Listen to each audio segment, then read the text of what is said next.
And we're live. Hey everybody, this morning we are brewing up a batch of Prost, which is our Munich Dunkel. It's a lager, it's a beer style that I really love. It has a lot of Munich malt in it, toasty, a little bit of dehusked roast malt in it. That dehusked roast malt kind of creates a smoother roast character. So there's a little bit of milk chocolate, slight coffee that rounds in behind it. Kind of a deep brown beer, super easy drinking, really approachable, really good with food. So it's kind of right in my range of what I like to make. Lagers are always fun to do, especially traditional lagers. That's really what we're going to be doing. Right now we're in a little bit early. Josh and Maggie aren't in yet. We've got the beautiful Dustin behind the camera. Right now I'm just recirculating the hot liquor tank to make sure. It's a large tank and holds a lot of water. We have 25 barrels in there. Each barrel is 31 gallons. And so sometimes when you're holding that hot water overnight, it can stratify the temperature. And so I'll have colder water on bottom than I do on top. And so I pull water off the bottom and recirculate it up to the top to get a uniform temperature all the way throughout. So anyways, I already have my salts and acids measured up top. And we're really just going to start picking through, making sure everything's in place and getting ready to rip this thing. So yeah. So right now I'm just going around and double checking all my connection points here. I want to make sure the doors and all the valves are closed the way I want them to be. This door can be a little funky. You have to kind of push it up and set it, but yeah, just making sure we have a good seal. Josh and Mag are going to be doing a couple of different things today. They're going to be playing support roles. The last time we recorded, last time we brewed, Josh was heavily shadowing the brew day with me, which is really a lot of fun. Today, because of our schedule, they have multiple other things to be doing, so yeah, that's just going to be what that is. I'm going to be knocking this out, and I'll be feathering them in along the way as allows. So what they're going to have going on, and so that's one of the interesting things. You know, a lot of times people think, well, in a brewery, if you're not brewing, you're not doing much stuff. It's like a down day, and it's not really. There's usually a lot of things going on at once. And so our to-do list today is I'm going to be brewing. They're going to be sanitizing the fermenter I'm going into. They're going to be harvesting yeast. We have our airborne, our amber lager. That's done with fermentation. The yeast is ready to be harvested off that, and we're going to use that for the Prost, the Dunkel that we're making today. And so we have that brink over here. We have this keg. This keg is built out clean and sanitized. They're gonna come in, dump sani on that, and then measure yeast into here, and then we'll be adding that to the fermenter when we run off. They're also going to be sanitizing a bright tank, purging it, and transferring another beer in there.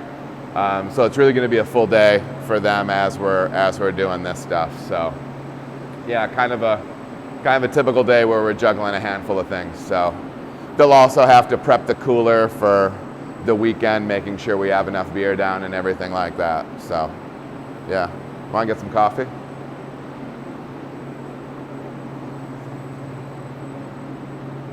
Yeah, we're all set. I like brew days like this where everything is good to go.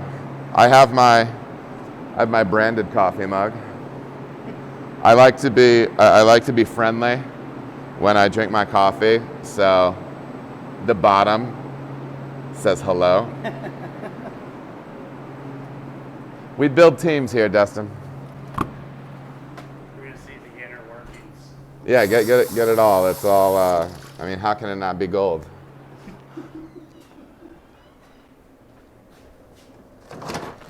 We did come in first thing and make coffee because that is a relative requirement. Maybe I just got my morning Barry White voice. It's a beautiful hand-picked Malaysian bean, interspersed with some other exotic beans. and then roasted with care. Excellent. You're like, I'm not recording any of this. I'm just pretending.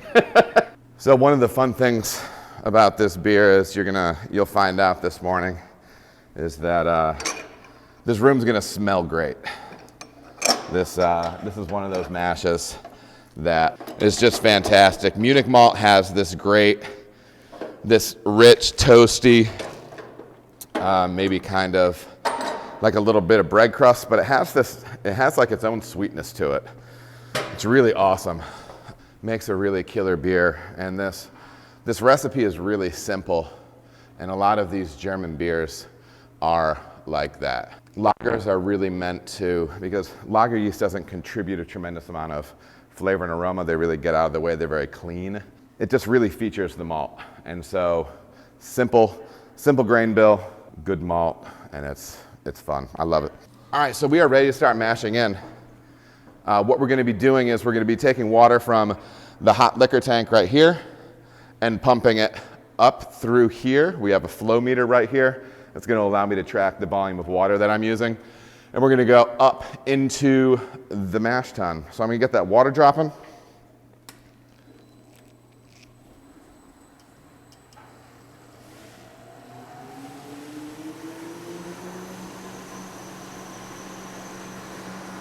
I keep an eye on my flow meter at first, just to make sure that it's reading correctly. You know, they can get, sometimes, I've had them get a little wonky in the past, so it's just kind of one of those, you know, self-check paranoia things that you do. And so, functionally what's happening right now is, this unit right here is an over-under hot liquor tank on the bottom, mash tun on the top. The mash tun is where I'm going to be mixing the hot liquor tank water and the grain, or the grist, for this beer, and making, I always screw up what I'm supposed to be calling this mixture. We're making a mixture. I occasionally call it one time I was giving a tour and I called it a slurry, and my staff gave me crap for it, so. I'm turning on the rake now. Rake is just inside turning, helping to mix this grain and grist as it drops through. At the bottom of the mash tun right here, there's a false bottom, meaning just a screen that will help me keep grain above it and pull the wort off the bottom. Wort is really just the sugar water we're making through this whole process. Mashing is making malt sugar water. Malt sugar water is called wort. All the grain that is in this hopper up here has been milled to expose the starches in it. And in this process, when we rest it in a certain temperature range, 145 to 160 plus or minus, the enzymes in the malt are going to convert that starch to sugar. So that's really what we're doing. We're making malt sugar water, or what's known as wort, right now. And I'm gonna have 224 gallons of water coming in behind this. I'm gonna open up this door, and I'm gonna start dropping grain into the mash tun. During this process, I'm gonna be using some brewing salts. In this case, a little bit of gypsum and a little bit of calcium chloride. There's a lot of beers that we do that we really heavily manipulate as far as the water goes. This is not one of them. We get enough calcium for yeast health.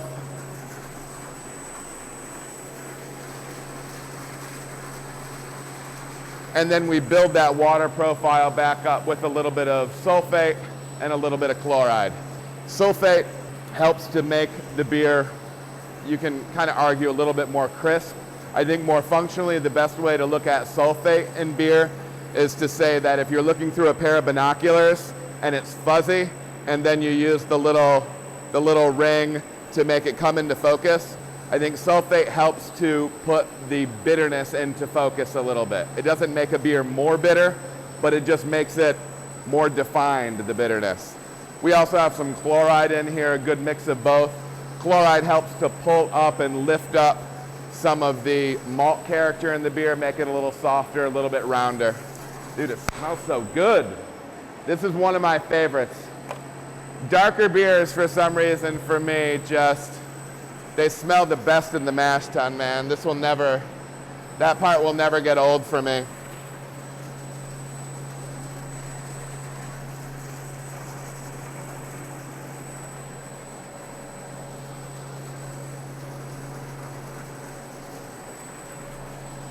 So what I'm really watching right now is I'm watching this grain fall down that corrugated tube. I'm gonna go with corrugated, all right?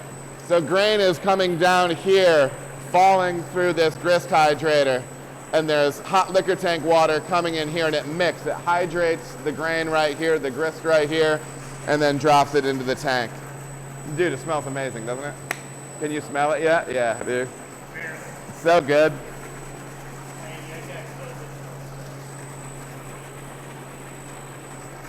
We'll take my word for it. It smells good. Once again, and I probably say this stuff all the time, but the purpose of me adding salt and acid to the mash, the reason I'm adding acid, I'm using 75% food grade phosphoric acid. I'm adding that in order to hit the appropriate pH range in this beer. Most of my beers, the mash pH is plus or minus 5.3, 5.35. And then I'm adding enough brewing salts, and typically really all I use is ever gypsum and calcium chloride. I add those things for an appropriate amount of calcium.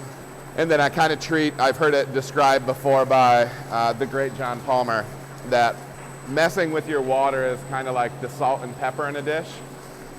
It's not going to make a bad beer good, but it can help to make a good beer great kind of thing. It's easy to go too far with your water additions and really screw up a good beer. Fortunately, I have good buddies in the industry that are smarter than me when it comes to things like this, and they help me through that process. Right now I use a program called Brewing Water that I've been coached up on how to use. This is one of those areas I think sometimes brewers feel a little embarrassed when they can't answer every question, when they don't have every single element of this thing mastered. And I think it really comes down to, and it's kind of our overall philosophy here in the brewery, that we're always aiming for the bullseye and we're never hitting it. The idea being that there's so much to know about what we're doing. The main point is to try to be safe, be diligent, and keep trying to learn and keep pushing yourself, right? And again, leveraging those relationships that you have. I've been fortunate enough to be doing this for, I think, over a decade now. There's nothing like your network of quality people. I've got a core of people that I bounce things off of, they bounce things off me. All right, everybody, thank you so much for watching. If you feel as if you got any value out of the video, please like and subscribe. There are also other videos that you can watch. They're gonna maybe be over here or over here. Appreciate you watching.